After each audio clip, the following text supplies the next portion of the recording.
Hola querido, bienvenido al estudio del capítulo 8 del libro de Daniel.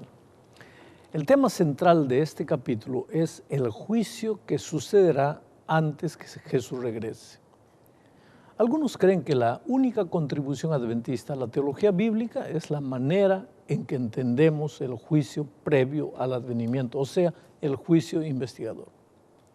La base es Daniel 7, 9 al 14. Otras iglesias han compartido algunas creencias fundamentales de la iglesia adventista, pero sostienen que esta doctrina del juicio investigador es solo un intento de los adventistas para compensar errores que ellos cometieron en la interpretación profética en el pasado. Un estudio del tema, no obstante, mostrará que los adventistas no son los únicos que enseñan el concepto de un juicio antes del advenimiento y que éste cuenta con un fuerte apoyo bíblico. Daniel 7, 9 es el único versículo de la Biblia que describe a Dios el Padre en forma humana. El texto dice así: estuve mirando hasta que fueron puestos tronos y se sentó un anciano de días cuyo vestido era blanco como la nieve y el pelo de su cabeza como lana limpia. Su trono llama de fuego y las ruedas del mismo fuego ardiente. Este texto presenta a Dios como un juez humano de edad avanzada sentado en su tribunal. El manto blanco que simboliza la absoluta pureza moral del juez divino nos recuerda los vestidos blancos de los 24 ancianos que rodean el trono de Dios en Apocalipsis 4:4 y los vestidos blancos que vestirán los santos también algún día, que están mencionados en Apocalipsis 3:5. El cabello blanco simboliza sabiduría y ancianidad, características que lo calificarían como juez en la cultura de los tiempos bíblicos. La descripción del trono de Dios como una llama de fuego con ruedas ardientes representa los juicios divinos. Ya en Daniel 7:14 presenta a Jesús como el Hijo del Hombre. La expresión Hijo del Hombre es usada mucho en el libro de Ezequiel. En Ezequiel Dios utiliza la frase Hijo del Hombre más de 70 veces para dirigirse al profeta. Esta expresión destaca las limitaciones de la humanidad de Ezequiel en contraste con la divinidad, con la majestad divina. Los comentadores han interpretado esta expresión Hijo del Hombre que Daniel menciona como el arcángel Miguel y el Mesías. Los evangelios presentan al Hijo del Hombre como el título favorito de Jesús al referirse a sí mismo. Jesús lo utilizó más de 80 veces para identificarse. La manera en que Jesús empleó el título nos recuerda al Hijo del Hombre de Daniel, que recibe dominio, gloria y un reino eterno. Daniel 7 consiste esencialmente de una visión, su interpretación y la reacción del profeta delante de la visión. Comienza con un prólogo, los versículos 1 y 2, y termina con un epílogo, versículo 28. La visión que está entre los versículos 2 al 14 presenta 4 bestias con énfasis en la cuarta bestia. Esta bestia tiene 10 cuernos y de entre esos cuernos surge otro cuerno pequeño. El cuerno pequeño se transforma en un enemigo y oponente del Altísimo y persigue a los santos en el resto del capítulo. Mientras las actividades del cuerno pequeño continúan aquí en la tierra, la atención de Daniel es dirigida repentinamente a la escena celestial del juicio. Está en los versículos 9 al 14. Este juicio hace 3 cosas. Primero, condena al cuerno pequeño. Segundo, vindica a los santos. Y tercero, le otorga dominio, gloria y reino a uno como Hijo del Hombre, que es Jesús sin duda ninguna. Daniel 7, 9 al 14 contiene 3 escenas. La primera escena es un juicio en el cielo, en los versículos 9 y 10. El juez se sentó y los libros fueron abiertos. La segunda escena es el fin de la cuarta bestia, es decir, el resultado del juicio en los versículos 11 y 12. Miraba hasta que mataron a la bestia y su cuerpo fue destrozado y entregado para ser quemado en el fuego, dice.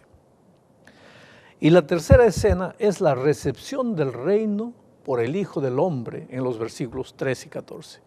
Miraba yo en visión de la noche y he aquí con las nubes del cielo venía uno como un hijo de hombre que vino hasta el anciano de días y le fue dado el dominio, gloria y reino para que todos los pueblos, naciones y lenguas le sirvieran. Bueno, vamos a analizar la primera escena. El juez se sentó y los libros fueron abiertos. Muchas personas disfrutan de escenas de juicios, siempre y cuando a ellas no les toque estar sentadas en el banco de los acusados. Generalmente la figura de un juez en el tribunal trae a la mente la idea de un crimen cometido y su respectivo castigo. La mayoría de las personas, por lo tanto, sienten aprehensión cuando se les pide que formen parte de un jurado o que testifiquen. Las Escrituras, no obstante, ven el juicio desde un punto de vista del oprimido, de la víctima, y por lo tanto lo colocan en el contexto de la salvación y la victoria sobre el opresor y el mal.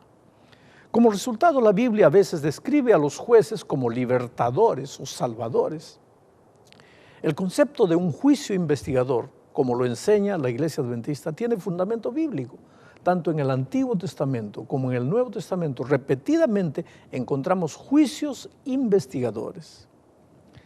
Desde el mismo comienzo de la relación de Dios con los pecadores, en Génesis 3, surge un modelo de proceso judicial. Primero viene la investigación. ¿Dónde estás tú? ¿Quién te enseñó? ¿Has comido del árbol? Y después de investigar, Dios anuncia el veredicto. Adán y Eva tienen que salir del jardín. Encontramos una situación similar en la manera en que Dios trata a Caín y también en su trato con Sodoma y Gomorra. Casi todo el pasaje de Génesis 18 y 19 describe las investigaciones y deliberaciones de Dios previas a la destrucción. Es revelador el hecho de que tanto en la epístola de Pedro como en el libro de Judas se menciona el juicio de Sodoma y Gomorra como un ejemplo o símbolo del juicio final de Dios. Los escritos de los profetas de Israel muestran cómo Dios reúne a Israel o a las naciones ante su tribunal. Cómo hace una investigación, cómo se declaran los hechos, cómo comparecen los testigos y finalmente cómo se pronuncia el veredicto. La secuencia es siempre la misma: pecado, investigación y juicio. El concepto de un juicio investigador previo al advenimiento de Cristo aparece también en el Nuevo Testamento. Por ejemplo, la parábola de la fiesta de las bodas de Mateo 22 es un ejemplo de eso. Y entró el rey para ver a los convidados y vio allí a un hombre que no estaba vestido de boda, dice el versículo 11. Quiere decir, la inspección que el rey hace de los convidados representa un proceso de investigación que decide cuáles de los invitados podían quedarse y cuáles no. En este sentido, es un símbolo del juicio investigador previo al advenimiento de Cristo. Los otros pasajes del Nuevo Testamento que proponen o presuponen un juicio previo al advenimiento son Juan 5, 28 y 29, en el cual Juan menciona una resurrección para vida y una resurrección para condenación. Dime una cosa, ¿cómo se podría determinar quién se salva y quién se pierde si ya no hubiese ocurrido un juicio? ¿Ah? En Apocalipsis 20, 4 al 6 también se mencionan dos resurrecciones. La mayoría de los exégetas bíblicos concuerda que aquí se habla de dos resurrecciones literales separadas por un periodo de 1000 años. Según el texto, únicamente los bienaventurados y santos se levantan en la primera resurrección.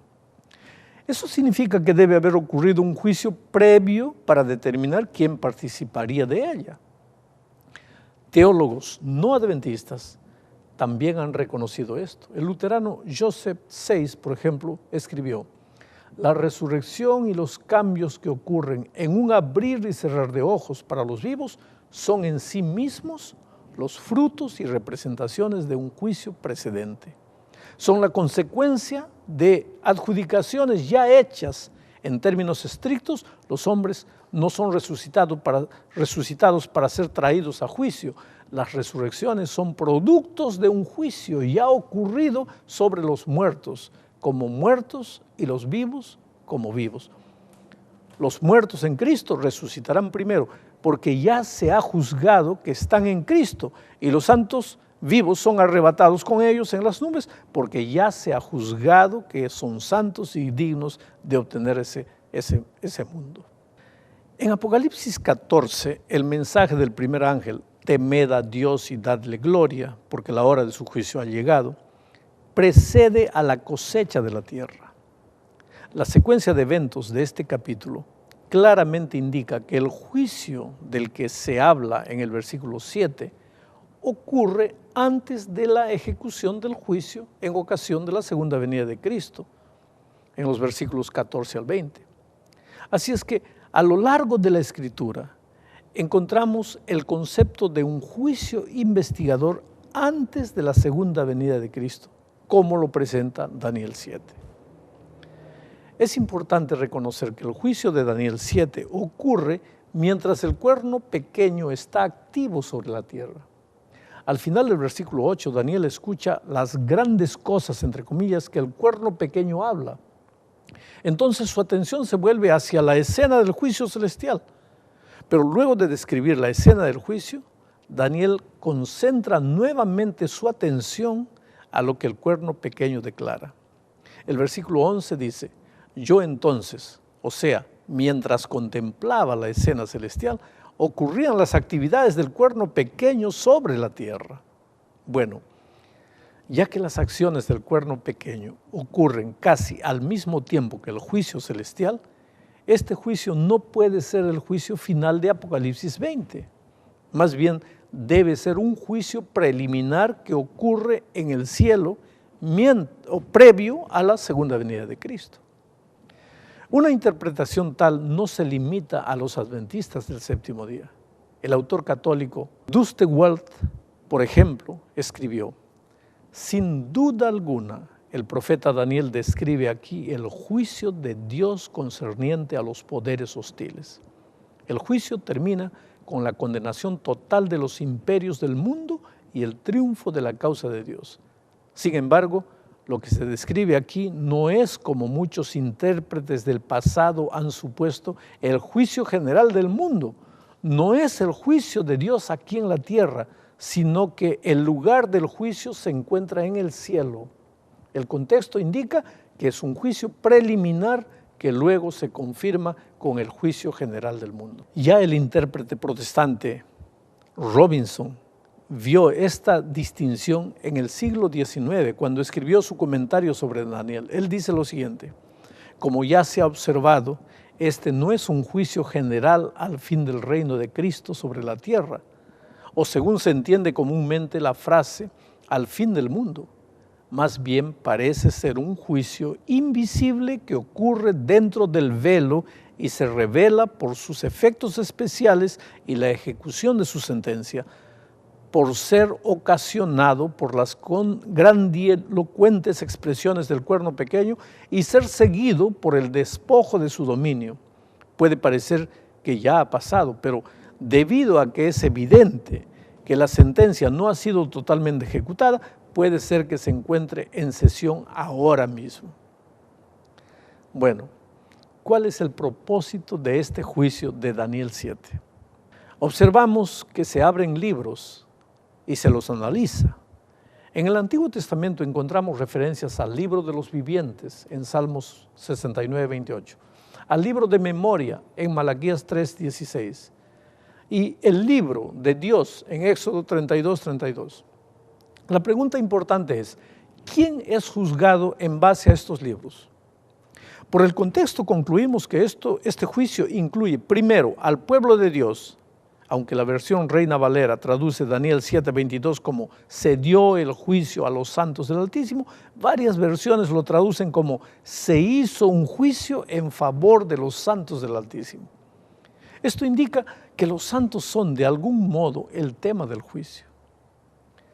La mayoría de las iglesias evangélicas no acepta un juicio previo a la venida de Cristo debido a que creen en la inmortalidad del alma.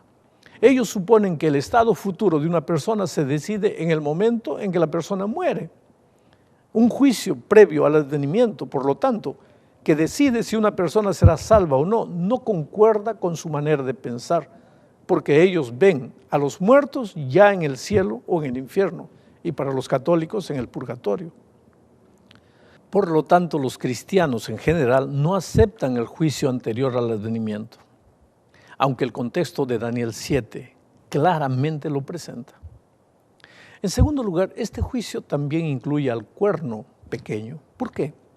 Porque el contexto de la escena del juicio se refiere repetidamente al cuerno pequeño. El juicio, por lo tanto, de alguna manera debe también incluirlo. La evidencia contextual interna sugiere que los santos y el cuerno pequeño comparten igualmente el veredicto del juicio previo al advenimiento. Los santos, en el sentido de que ellos reciben el reino, según el versículo 27, y el cuerno pequeño en el sentido de que se le quita el dominio. Por lo tanto, la vindicación de los santos que se menciona en el versículo 22 implica la condenación del cuerno pequeño.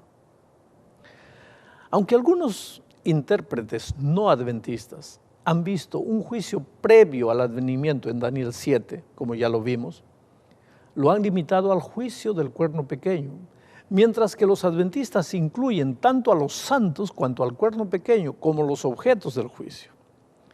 El propósito principal del juicio investigador que precede al advenimiento es la confirmación final de la salvación y la vindicación del pueblo de Dios. Pero más allá de la vindicación de los santos y la condenación del cuerno pequeño, el juicio previo al advenimiento también corrobora la justicia de Dios en su trato con la humanidad. Cuando los seres no caídos en el universo examinan los registros de los santos durante el juicio previo al advenimiento, verán que Dios ha sido justo y misericordioso en todo momento. De esta manera será vindicado el carácter de Dios que ha estado en el centro del gran conflicto entre Cristo y Satanás. La tercera escena de este juicio muestra al Hijo del Hombre recibiendo el reino. Daniel 7, 13 y 14 dice: miraba yo en la visión de la noche, y aquí con las nubes del cielo venía uno como un hijo de hombre que vino hasta el anciano de días, y le hicieron acercarse delante de él, y le fue dado dominio, gloria y reino para que todos los pueblos, naciones y lenguas le sirvieran. Su dominio es dominio eterno, que nunca pasará, y su reino uno que no será destruido. Muchos intérpretes de Daniel perciben la llegada del Hijo del Hombre en las nubes del cielo como una referencia a la segunda venida de Cristo. Sin embargo, la escena aquí descrita no se refiere a la segunda venida de Cristo, porque el anciano de días no está en la tierra, sino en el cielo. El Hijo del Hombre viene hacia el anciano de días en el cielo para recibir el dominio y la gloria y un reino que le será dado al fin de su obra de mediador. Es esta venida y no su segundo advenimiento a la tierra la que la profecía predijo que había de realizarse al fin de los 2300 días en 1844. ¿Qué lecciones espirituales podemos aprender de todo esto? Bueno, la primera, está establecido para los hombres que mueran una sola vez y después de esto el juicio, dice Hebreos 9:27. Oh querido, así como todo hombre va a morir un día, todo hombre también ha de enfrentar el juicio final, porque es necesario que todos nosotros comparezcamos ante el tribunal de Cristo, afirma Pablo en 2 a los Corintios 5:10. Aunque somos salvos por la fe en Cristo, seremos juzgados por nuestras obras, según Eclesiastés 12:14 y Mateo 12:36. No obstante, si hemos aceptado a Cristo como nuestro Señor y Salvador, no tenemos nada que temer en el juicio, porque Jesús ha llevado nuestros pecados en la cruz y ha muerto en nuestro lugar. Pablo dice que el Padre por nosotros lo hizo pecado a Jesucristo, para que nosotros fuésemos hechos justicia de Dios en Él. Y que ahora pues ninguna condenación hay para los que están en Cristo Jesús. Romanos 8:1. Zacarías 3 demuestra gráficamente esta verdad maravillosa. Cuando Satanás se opuso a Josué ante el Señor, Dios le dijo a sus ayudantes, refiriéndose a Josué, quitadle esas vestiduras viles. Entonces Josué recibió ropas nuevas y un turbante limpio.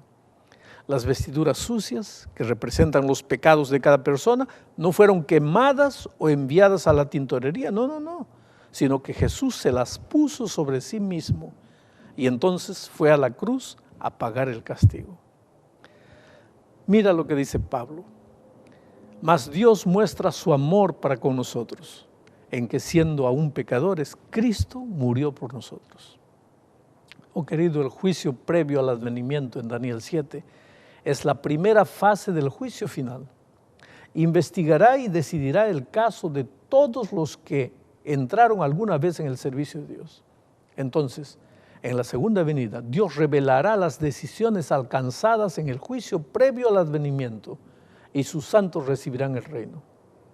Durante el milenio, los justos juzgarán también a los malvados. Eso está en Apocalipsis 24. Y después del milenio, los impíos y Satanás, con todos sus seguidores, recibirán el castigo final, la muerte eterna. Juntas, estas fases del juicio constituyen el juicio final, cuya culminación será la vindicación del amor y la justicia de Dios por toda la eternidad. Mi pregunta es, ¿cuál será tu actitud delante de todo esto? ¿Te quedarás indiferente o correrás a refugiarte en los brazos de Jesús? Hoy Jesús es tu abogado. Está con los brazos abiertos, dispuesto a defenderte, pero no puede hacer nada por ti si tú no le entregas el corazón. Que Dios te bendiga.